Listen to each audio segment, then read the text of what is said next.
Good morning everyone. For today's video is all about no?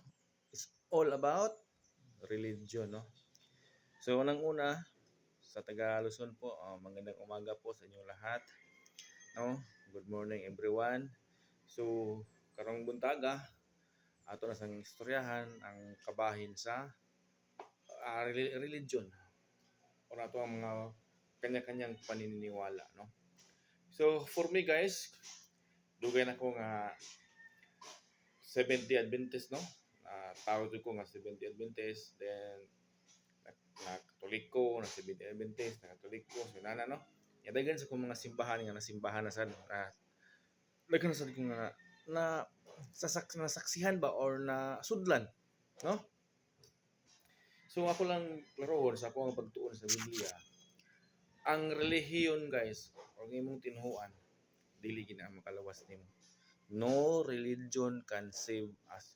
Bisan asa mga basahon sa Biblia, gikan sa Genesis hangtod sa Revelation or gikan sa Genesis hangtod sa pinadayag, no religion. Wala gyud nakabutang dito nga kung anha ka diyan nagpundo ka, maluwas ka.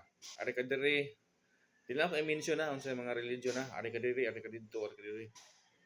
Dili jud ka maluwas. Unsay makaluwas nimo? Ang imong binuhatan, no? Ang imong pagtuo sa Ginoo.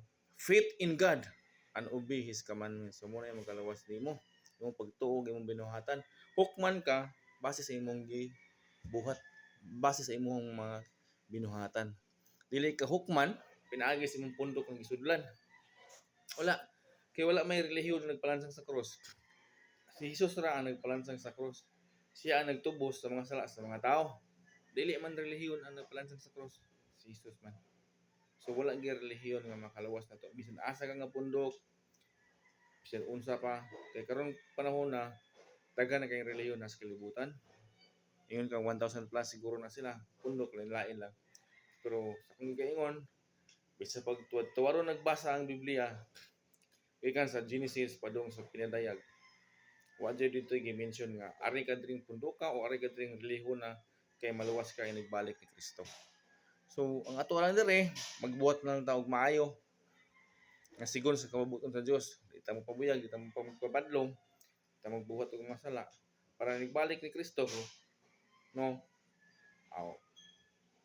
Dili ka maadto sa linaw nga kalayo. Kay sa una lunok man to. Ya karon dili naman dai lunok. Asupre naman nga kalayo. No? So dili na sa di siya basta-basta nga pagwalik sa Ginoo kay kalayo. Init kaayo. Init mo ganing ordinaryong adlaw sa kanang impierno. So guys, dili lang kutob.